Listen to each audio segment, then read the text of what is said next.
Olá, pessoal! Sejam bem-vindos a mais um episódio do Experiências Extraordinárias. Antes da gente começar esse episódio, como eu tenho feito nos últimos vídeos, eu quero te pedir a sua ajuda.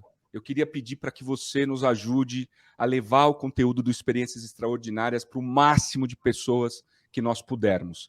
O objetivo desse projeto é levar histórias de executivos e executivas do mercado, insights, dicas, enfim, trajetórias profissionais, inspirar as pessoas que assistem os nossos vídeos, né? Trazer ideias de desenvolvimento de carreira. Então, quanto maior o número de pessoas que assistirem os nossos vídeos, maior vai ser o nosso impacto na nossa sociedade, que é o grande objetivo do Experiências Extraordinárias. Então, ajudem a gente, deixa seu like, compartilhe o nosso vídeo, deixa seus comentários, diga o que você está achando do nosso projeto, porque isso é muito importante para nós. Hoje eu estou com um cara super bacana que eu conheci há pouco tempo, mas que é um cara, que é um executivo, né, brasileiro, que mudou para o exterior, que tem uma história muito legal de carreira. Eu vou contar um pouco quem ele é. É o André Andrade. O André é casado com a Rebeca e pai da Giovana e do Henrique. Ele é formado em administração de empresas, iniciou a sua carreira em telecomunicações, logo após as privatizações do governo Fernando Henrique Cardoso aqui no Brasil.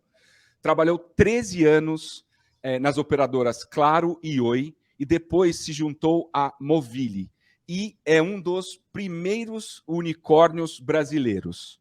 Em 2014, como CEO da Novitec, foi peça fundamental da venda da empresa para a Nuance, a atual empresa do André. Hoje lidera o time de vendas Enterprise para a Latinoamérica e mora no sul da Flórida desde 2017. Ou seja, é um brasileiro que foi conquistar o mercado americano morando no exterior. André, muito obrigado por sua participação. A gente se conheceu tem pouco tempo, mas a tua história é uma história muito legal.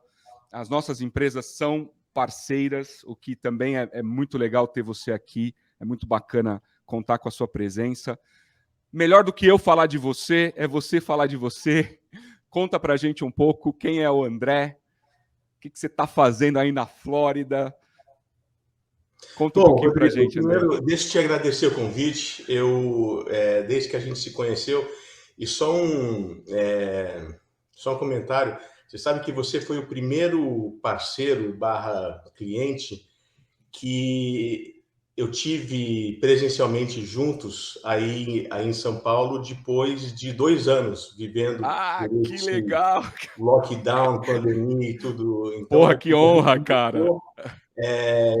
Eu tive a honra de te conhecer e ser o primeiro parceiro que eu encontrei aí depois de 24 meses de refúgio, de né? Home office, de abstinência de viagem, né? Exatamente. Bom, o André Andrade é o que você falou, casado com a Rebeca, mãe da Giovana e do Henrique, sempre trabalhou nesse mercado de tecnologia, telecomunicações e tecnologia. Estou aqui numa cidadezinha chamada Weston, que fica perto de Fort Lauderdale e de Miami. Estamos a 20, 25 minutos de cada um desses grandes centros. Enfim, estou aqui já há quase 5 anos, liderando a equipe de vendas nossas de Enterprise para a América Latina. Muito legal. André, para a gente começar e situar as pessoas que estão nos assistindo, quem é a Nuance? O que a Nuance faz? Conta um pouco para a gente da empresa. Isso é uma excelente pergunta, porque a Nuance, quem está nesse mercado de tecnologia conhece a Nuance. Quem não está, a Nuance não é uma empresa muito conhecida, porque, como a própria Gênesis, a gente está em um nicho muito específico. Muito específica. Mas a Nuance, Rodrigo, ela é, há 25 anos, a líder no que a gente chama aqui de inteligência artificial conversacional. Ou seja, é a aplicação da inteligência artificial para a voz, mas muito mais do que a voz, é na parte conversacional, né? Então, isso, esse grande hype de AI que se fala hoje, dos últimos 3 anos, 4 anos para cá, a Nuance já vem trabalhando com AI há muitos e muitos anos, né? E sempre focado nessa parte de voz e de conversação. E com isso a gente tem um portfólio bastante amplo, e de uma maneira reduzida aqui, ou rápida, a gente tem portfólios que, junto com a Gênesis, a gente ajuda a otimizar custos para as grandes empresas e seus atendimentos, tornando a experiência de usuários mais fáceis. A gente tem produtos onde você consegue, de uma maneira muito transparente, de novo, trazendo uma experiência muito boa para o usuário final, autenticar e garantir ferramentas de antifraude, que infelizmente com essa pandemia as fraudes online ou fraudes digitais cresceram muito, né? Cresceram absurdamente. Então isso a gente faz através do que a gente tem aqui, chama de biometria vocal, e depois tem um portfólio gigantesco que é toda a nossa parte de healthcare, onde a gente procura tornar mais produtivo e mais fácil a interação paciente-médico. Bacana, Então, bacana, excelente. A gente está nesse mercado há muitos anos, é uma empresa global, temos estrutura, obviamente, aqui na América Latina, aqui nos Estados Unidos somos muito grandes, Europa, enfim, estamos em todos, Ásia, Austrália, estamos em todos os cantos aí desse globo. Que legal.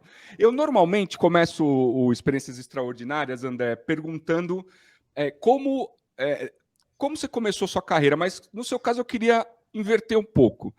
Muita gente, eu sei que tem esse sonho, né, de mudar de país, né, de ter a oportunidade de trabalhar em outro país, viver uma outra cultura, mas eu nunca passei por isso, né? Eu já tive uma oportunidade muitos anos atrás de ter uma experiência no México, mas eu não diria que foi morar, porque eu era solteiro, eu ficava 4, 5, 6 semanas lá, ficava depois uma semana no Brasil e tal.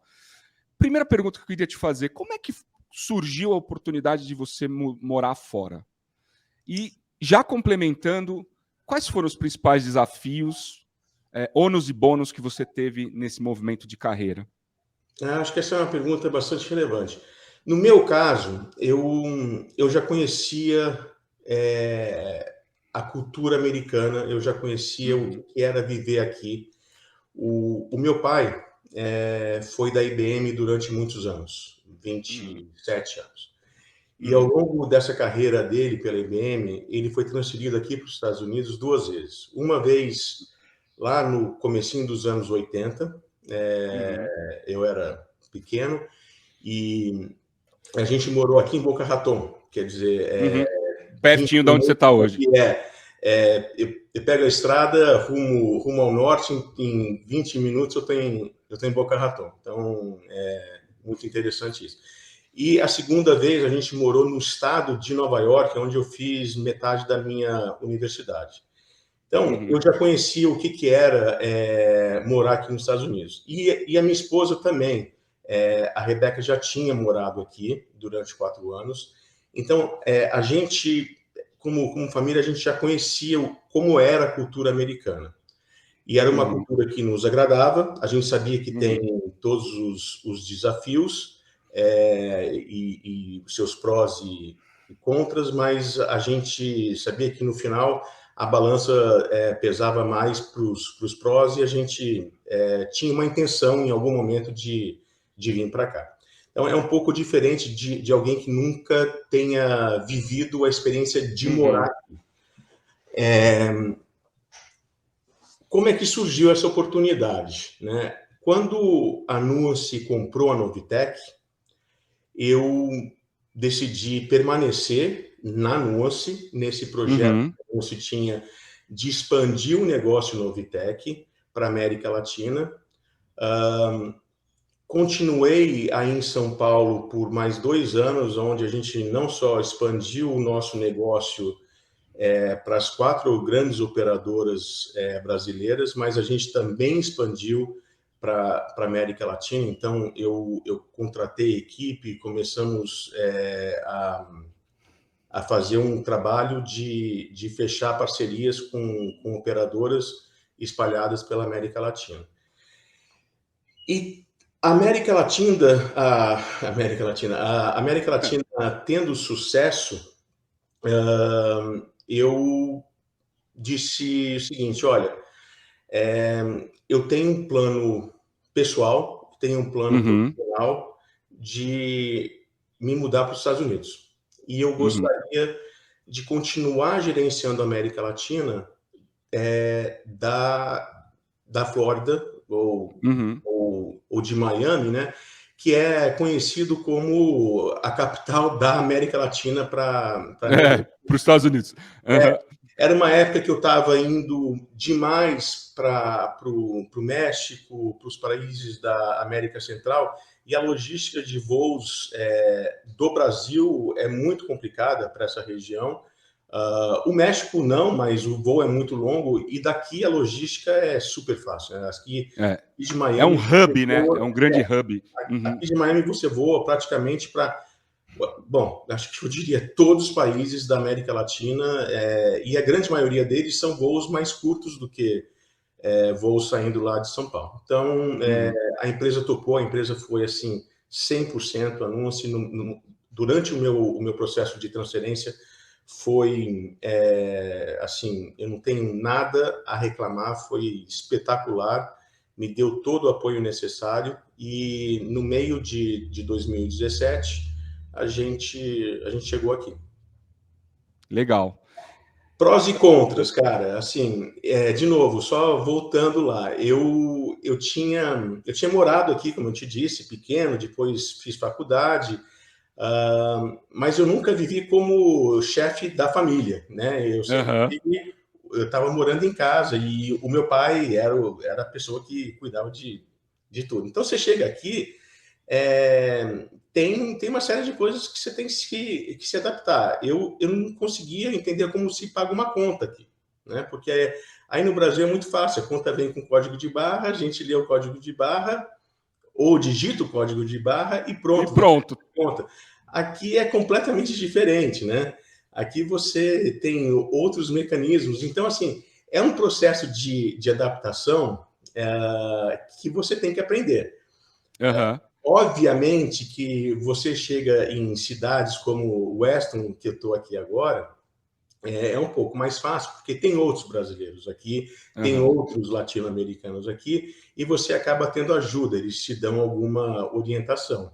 Mas, mesmo assim, o processo de aprender como é que funciona o dia a dia é um processo que leva uns 4, 6 meses, sabe? Porque muda tudo, né? Muda a forma como você compra a sua casa, a forma como você compra seu carro, né? Como você falou, aí tem a questão do score de crédito, né? Tem toda uma adaptação. Agora, André, quais são os principais pontos culturais que você vê de diferença, positivas ou não, entre Brasil e Estados Unidos? Eu sei que Weston, Flórida, tem muito latino-americano, né? E tem uma mistura de culturas e costumes, mas o que você pode destacar de super diferente, assim, que aí tem, que é diferente do Brasil?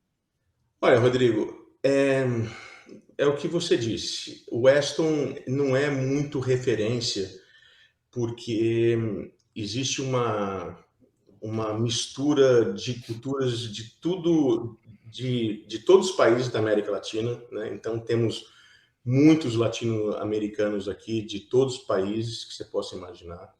E a gente tem pessoas vindos da Ásia, Europa e tudo mais. Então, aqui realmente é uma mistura muito grande. A gente está muito, como eu disse, de Miami, que é uma mistura ainda maior, né? Temos ainda maior, 20, 25 minutos aqui de Miami, então a mistura é ainda maior. Então, aqui você não consegue ter uma definição muito clara de como é a cultura americana e como e qual é a diferença para a cultura brasileira. Agora, eu acho que uma das principais diferenças que a gente vê, até para os estrangeiros que estão aqui há mais tempo e que já entenderam como é que funciona a cultura aqui, é a praticidade.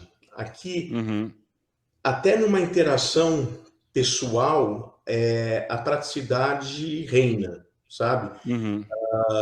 A gente, aí no Brasil, você marca uma reunião de 1 hora, porque os primeiros 15 minutos você fala de amenidades, né? Sim. Aqui nos Estados Unidos não tem reunião de 1 hora. São raras reuniões de 1 hora. São reuniões de 30 minutos, normalmente, e você, já no minuto 1, você já começa a falar sobre o assunto e não tem muita amenidade, né? E nas interações pessoais é muito parecido também. Então, você já vai direto àquele assunto que você tem que tratar, acabou o assunto, tchau, tchau, e cada um vai cuidar da sua vida. Então, essa praticidade que muita gente confunde com frieza. Tá? Isso que eu ia falar. E que não é frieza. Por ser antipático, não é um hábito. Antipático não é. É o jeito deles tornarem, eu acho que, o dia muito mais produtivo, né? Sim. Não tem essa troca de amenidades e tal. Você discute o que você tem que discutir, seja num ambiente com anúncio, cliente, seja eu indo para levar meu carro para uma revisão, alguma coisa assim. Não tem, né? Fala de futebol, conta piada, não tem isso. Olha, tá aqui o carro, você faz a revisão, tal, tal. Então, essa é, talvez, para mim, a grande diferença. Outra coisa que me chama... Desculpa, pai. Desculpa. Não, o que me chama a atenção é que, e eu sou muito assim, é a pontualidade das reuniões, né? Então, não tem essa de marcar 30 minutos e usar 40, né? Não tem essa de você marcar 30 e usar 40, e não tem essa de você marcar às 10 e começar às 10h20. Também não tem essa, entendeu? Então, e isso é engraçado, cara, porque, de novo, as pessoas estrangeiras que estão aqui há mais tempo já assimilaram isso. Então, já entrou na cultura, né, ser assim. Exatamente. Muito legal. A minha família sente muita falta da comida brasileira, que não é o meu caso. Mas, de novo, né, o fato da gente estar aqui perto de Miami, Fort Lauderdale, o que tem de restaurante brasileiro, churrascaria brasileira... Dá para matar a saudade de vez em quando, né? Exatamente. Muito bacana. Eu acho que, como eu falei, eu acho que é um movimento que muita gente quer fazer, né? Se prepara para fazer, e é legal ter esse testemunho de alguém que passa por isso, né, todos os dias. André, agora voltando para a sua carreira, né? Hoje você é responsável pela América Latina, né? Um executivo latino-americano de uma grande empresa de software, que agora é maior ainda, com a junção com a Microsoft. Como é que você começa a sua carreira? Como é que você... Eu sei que você trabalhou em cliente, né, durante um tempo, agora você trabalha em fornecedor. Como é que foi essa pulada de balcão? Conta um pouco para a gente como é que começa a tua história profissional. O meu primeiro emprego pós-formado foi na Shell Brasil, lá no Rio de Janeiro. E isso foi em 96, 97. E naquele momento eu via um movimento muito legal das privatizações acontecendo e você vai lembrar disso bem, Rodrigo, das famosas bandas A e bandas B de telefonia celular e tudo mais. e eu vi aquelas reportagens de telefone celular e como aquilo ia mudar a nossa maneira de viver e tudo mais, e aquilo me deixava, assim, super, sabe, putz, assim, com tesão incrível de trabalhar nesse mercado. E eu estava num mercado completamente diferente, né? Estava no mercado de petróleo, mercado espetacular, mas completamente diferente. A Com primeira motion completamente diferente. completamente diferente. E eu comecei a buscar uma oportunidade nesse mercado nascente, basicamente, de telecomunicações, né? Nascente no sentido de nascente privado, né? Porque já existia há muitos anos público, mas privatizado era um mercado nascente. E apareceu uma oportunidade numa operadora Banda B, que tinha acabado de ganhar a concessão para o estado de São Paulo, menos a capital, que se chamava TES. Era metade, tinha participação sueca e participação da Algar Telecom. Muito convenientemente, a TES escolheu como sede dela Campinas, que é a cidade da onde a minha esposa vem. Ela ainda morava lá quando a gente começou a namorar. Eu falei, opa, isso aqui é um sinal interessante, porque a TES poderia ter escolhido Ribeirão Preto, São José, mas escolheu Campinas. Então, eu busquei uma oportunidade lá na TES, e a primeira oportunidade, isso é super engraçado, né? Porque a primeira oportunidade que apareceu foi para trabalhar na área de marketing, na área de comunicação. De novo, eu era recém-formado, eu não tinha muita experiência em nada, mas trabalhar de comunicação não era algo que tinha passado pela minha cabeça até então. Mas eu disse, se essa é a minha porta de entrada aqui, vamos com tudo.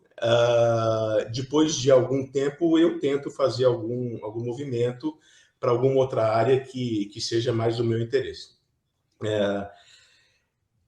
Resumindo a história, os meus quase 2 anos trabalhando em comunicação foram espetaculares. Aprendi marketing pra caramba, virei noite em agência, preparando campanha preparando campanha de lançamento, porque eu entrei... De lançamento primeiro.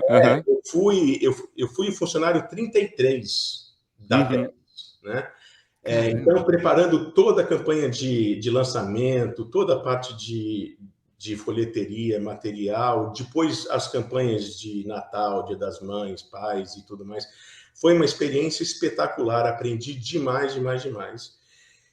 E logo em seguida apareceu uma oportunidade para trabalhar na área de produtos, serviços, e eu falei, bom, essa sempre foi a área que eu tinha planejado para mim mesmo, deixa eu fazer esse movimento.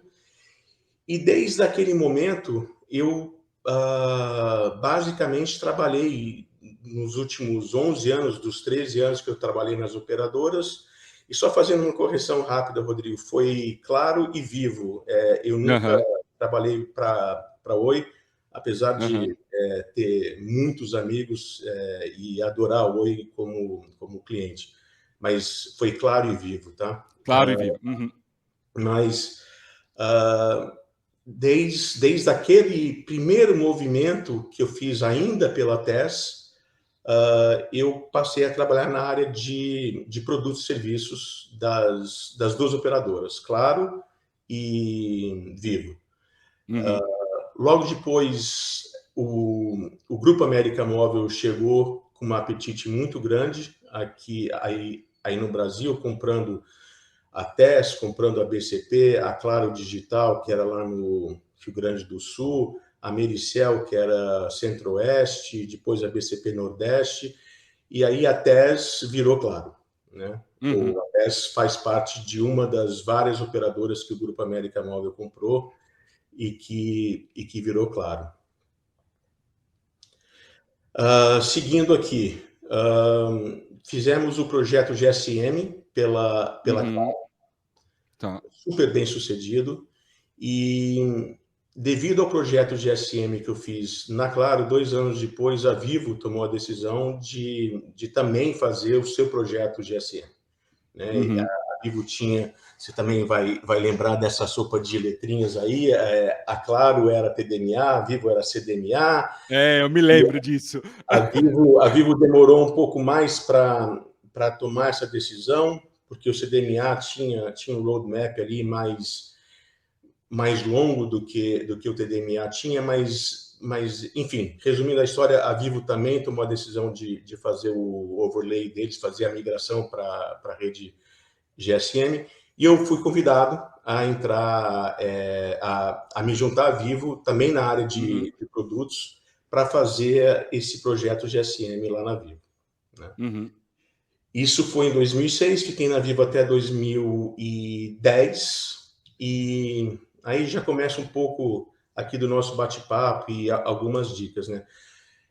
Ao longo, principalmente da minha ida para a Vivo, eu recebi assim bastante convites para sair da Vivo e me tornar fornecedor, né? Uhum. E eu já tinha visto colegas que tinham feito esse movimento sem muito sucesso. Uhum.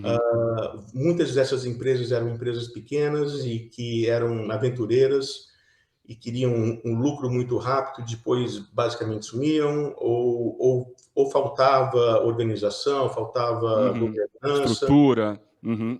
estrutura, e eu falei, putz, ainda não é momento, ainda não é momento, a Vivo, ainda estou fazendo um trabalho bacana aqui, ainda não é momento. E lá em 2010 apareceu uma empresa que hoje é super conhecida, que é a Movile, Uhum. que é a junção, eles tinham acabado de juntar 4 empresas menores e recebido o aporte de um grupo, de um venture capital sul-africano bastante Uhum. grande. E aí eu pensei assim, bom, eu conheço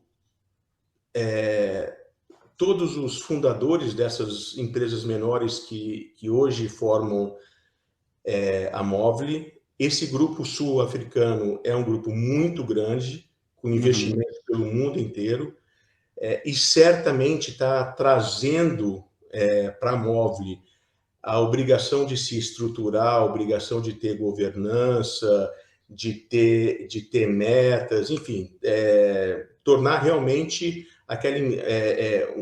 um grupo de empresas menores em uma empresa maior, muito mais Uhum. organizada. Estruturada e organizada. Uhum. E eu acabei aceitando essa posição, e foi a primeira vez que eu aceitei uma posição em vendas, né? Porque eu tinha feito a minha carreira, como eu te disse, trabalhando em produtos e serviços. Eu aceitei uma posição em vendas porque eu tinha uma segurança muito grande de saber o que as operadoras estavam precisando naquele momento, né? Uhum.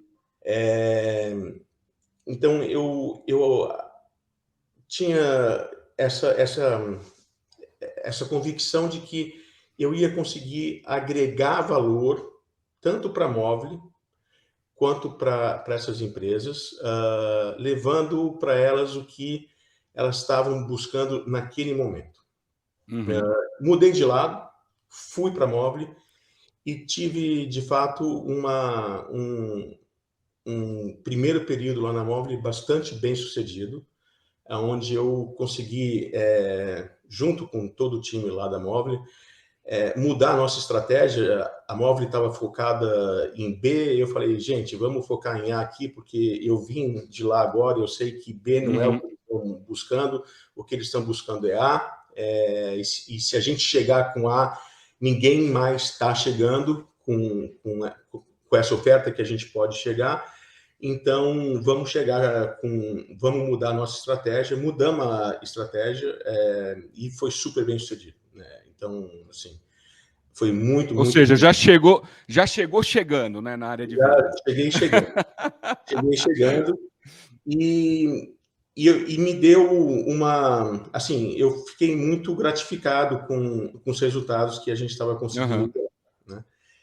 E naquele momento, onde eu ainda estava cuidando de vendas Brasil, até porque a Movile, só fazendo um parênteses aqui, para quem não conhece a Movile ou Movile, tem Uhum. gente gente fala dos dois jeitos, mas ela é a dona do iFood hoje. Ou ela sempre foi a dona do iFood. A Movile foi um dos primeiros unicórnios brasileiros a ser avaliado em mais de $1 bilhão de dólares e tudo mais. Então, hoje ela é uma empresa muito grande. O principal negócio deles é o iFood. Na época que eu passei por lá, o principal negócio deles ainda era telecom, que eles saíram desse negócio praticamente por inteiro. Tá? Eles têm um braço que ainda tem alguma coisa com telecomunicações, mas hoje é muito pequeno. Mas na época era muito grande e a gente tinha comprado uma empresa para fazer a nossa expansão para a América Latina. Dar um footprint para a gente para a América Latina. E no primeiro momento, a integração com essa empresa não estava indo legal. Estava difícil, a empresa tinha uma cultura muito, muito diferente da que a Movile tinha. E em um dado momento, Rodrigo, eu falei, puxa vida, eu sempre almejei cuidar da América Latina, né?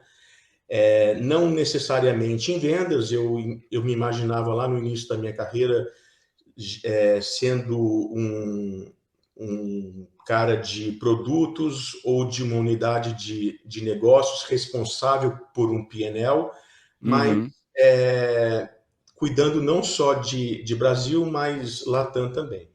E essa é a oportunidade que eu tenho. Deixa eu levantar a mão aqui e me oferecer para tentar mudar essa dinâmica, essa integração que não está indo bem, né? E foi muito interessante, porque eu me forcei a falar espanhol.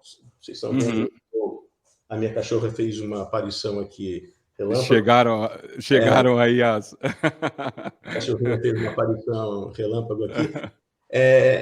E eu levantei a mão e falei, deixa eu tentar, né? Porque o nosso principal objetivo com essa aquisição é a gente crescer em vendas, e eu estou conseguindo fazer isso aqui no Brasil.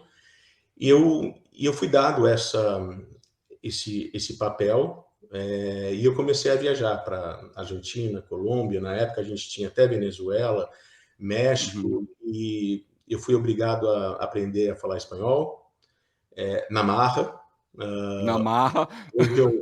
Hoje eu brinco que eu tenho que eu não falo espanhol, mas eu falo um portunhol bastante avançado. É igual o meu também é avançado. Exatamente, portunhol bastante avançado, que a gente se entende bem. E foi muito legal, cara. A minha experiência lá na América Latina pela Movile foi fantástica. As equipes que a gente montou na Argentina, na Colômbia, no México, são pessoas que eu sou amigos até hoje. Bom, da Movile Brasil, idem, né? Tenho um carinho especial por todo mundo lá. E foi muito, muito legal a minha experiência na América Latina. A gente conseguiu crescer o faturamento desses países muito rapidamente. E eu cheguei numa posição, Rodrigo, onde eu fui colocado como um Chief Revenue Officer, né? Eu tinha toda a parte de vendas, marketing e até produtos embaixo de mim, né? E nesse momento, depois de quase 3 anos lá na Movile e de um sucesso contínuo, né, eu comecei a ter aspirações de dar um próximo passo para ser o CEO de uma empresa. Naquela época, a Movile já tinha um CEO, que era um dos fundadores, que é o CEO que está lá até hoje, que é o Fabrício Blois, um amigo, uma pessoa fantástica, um empreendedor dos melhores que a gente tem aí no Brasil. E ele não ia sair, obviamente, então eu comecei a buscar algumas outras oportunidades. Naquele momento, com todas as informações que eu tinha, com todas as análises que eu fiz, eu tomei uma decisão de mudar e assumir a posição de CEO de uma outra empresa que eu não vou mencionar o nome aqui. E que quando eu cheguei lá, eu vi que o que eu tinha planejado, o que eu achava que ia ser, foi quase que o contrário, né? Nossa. Mas eu acho que nesse momento você tem que respirar fundo e entender que você está passando por um momento que toda oportunidade profissional, para mim, é um aprendizado. Todo dia que eu trabalho, eu aprendo alguma coisa, mesmo que seja uma coisinha pequena, nova, mas eu estou sempre aprendendo. E quando você toma uma decisão dessa de sair de uma empresa muito bem sucedida para uma outra, de novo, achando que você tinha feito todas as análises, todos os prós e contras, e os prós eram maiores, eu fiz a mudança e a mudança não foi exatamente o que eu estava imaginando. Eu aprendi muito mais do que se tivesse sido uma outra mudança muito bem sucedida. Aprendi muito mais. Que interessante isso. Então, vamos dizer, sofri um pouco, mas aprendi demais. E depois de 1 ano e meio, eu me senti pronto,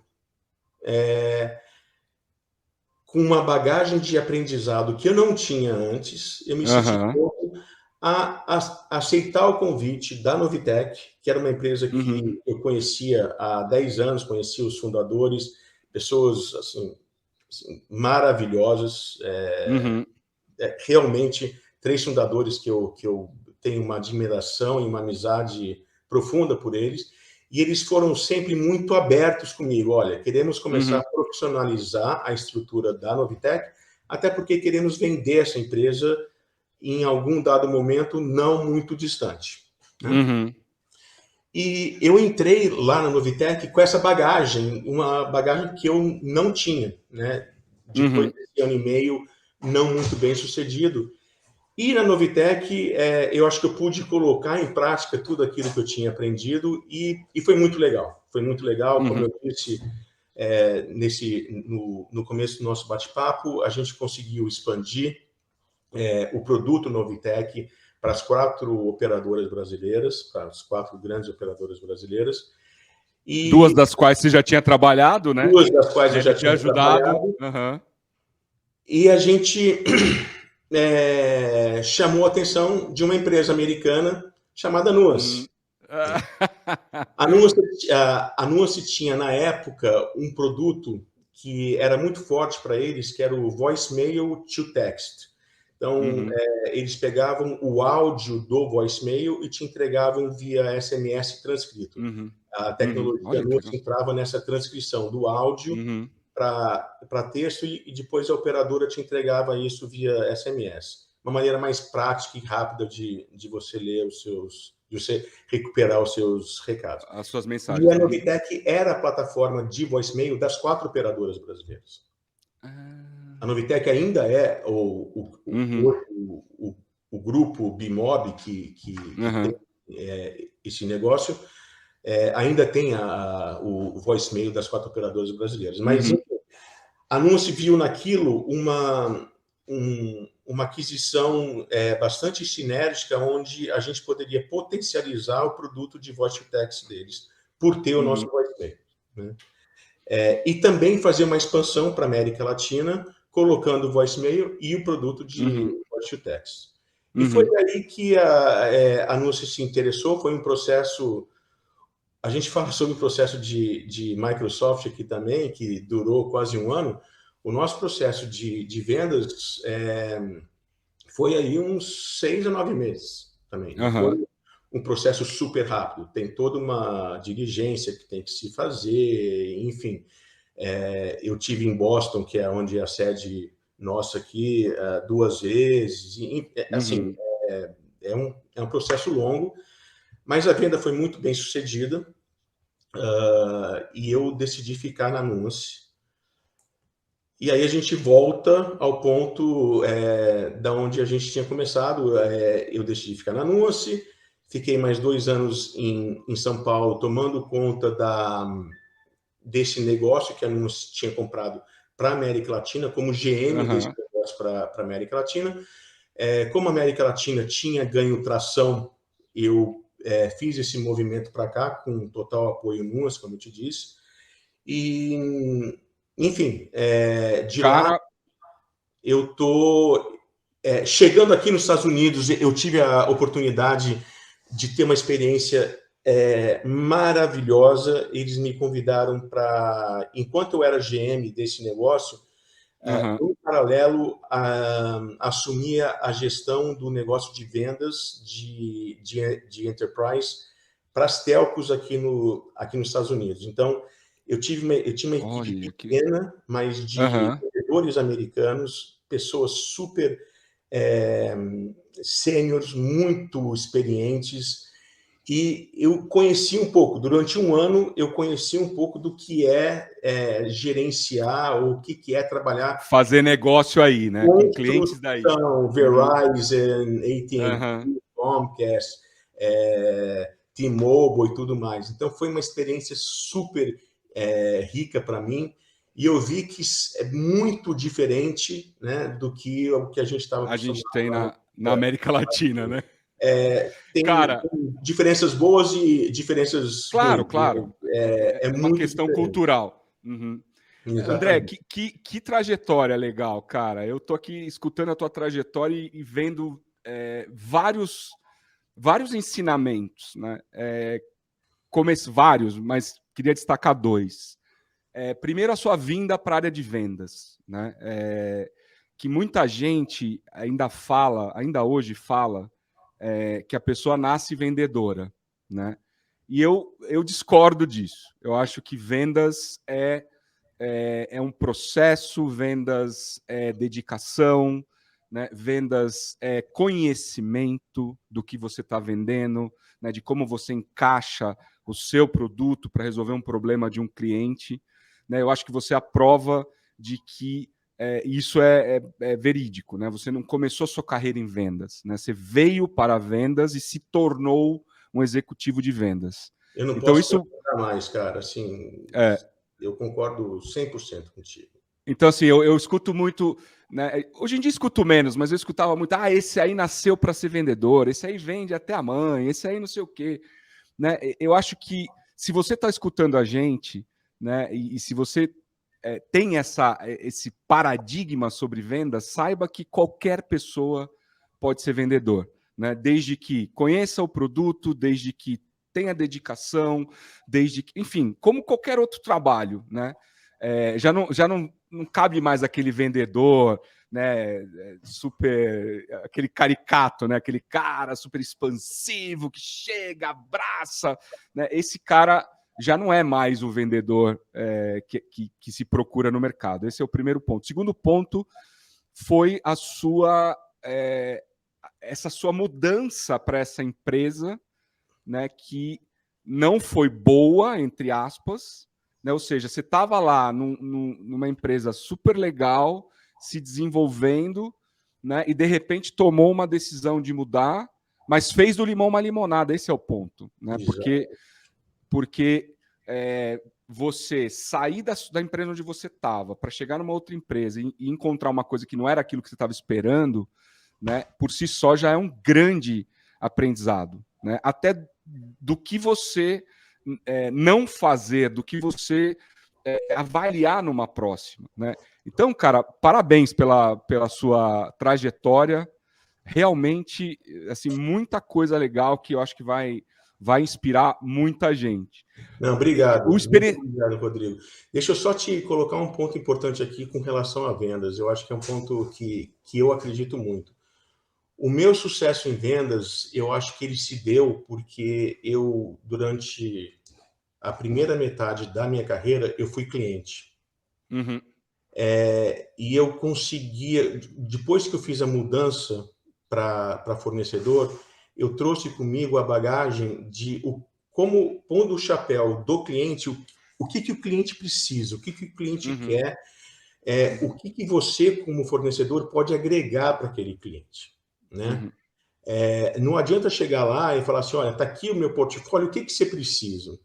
Putz, isso aí, Uhum. sabe, eu vi tanto disso acontecer quando eu era cliente, isso me deixava tão tão incomodado. Agora, quando alguém chegava e falava assim, olha, eu fiz uma liçãozinha de casa e eu acho que eu tenho um produto aqui que vai te melhorar aqui, ou que vai te aumentar a receita aqui, ou que vai te economizar aqui, ou você já Super dica. escuta o cara com uma outra cabeça, entendeu? Então, eu sempre, todo dia, desde o dia que eu mudei para fornecedor, eu tenho isso em mente. Assim, eu tenho que conhecer aquele cliente, eu tenho que saber o que eu vou agregar para ele. Isso se chama venda de valor, né? Que é Exatamente. você chegar com alguma coisa que vai realmente impactar o negócio do seu cliente, né? André, assim, eu vou parafrasear você, eu não poderia concordar mais com o que você está dizendo, porque eu sou de vendas, eu sou um pouco diferente, eu nasci em vendas, né?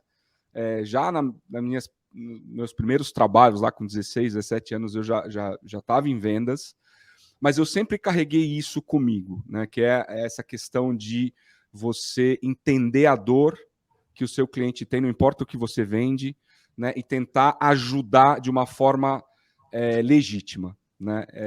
Isso hoje em dia se chama empatia, né?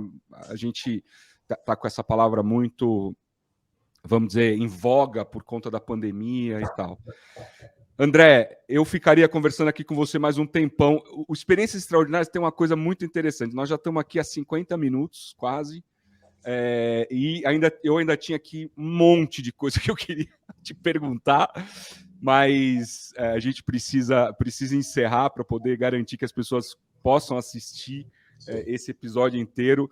Talvez, quem sabe, a gente faça uma próxima focando, por exemplo, em vendas, dicas de como trocar de carreira, porque eu acho que aí tem também um valor muito grande. Então, André, eu queria te agradecer demais por você estar aqui, por você ter disponibilizado um tempo para nós. Eu sei que a tua agenda é super complexa. Eu sei que você está num fuso horário para trás, então para você é mais cedo do que para nós. Então, super obrigado. Queria abrir aqui para as tuas considerações finais. Rodrigo, eu te agradeço, o papo foi excelente. Eu também, acho que a gente criou uma empatia grande quando a gente se conheceu há um mês e pouco atrás. Também ficaria aqui conversando muito mais. Eu te agradeço o convite. Eu acho que essa tua iniciativa ela é fantástica.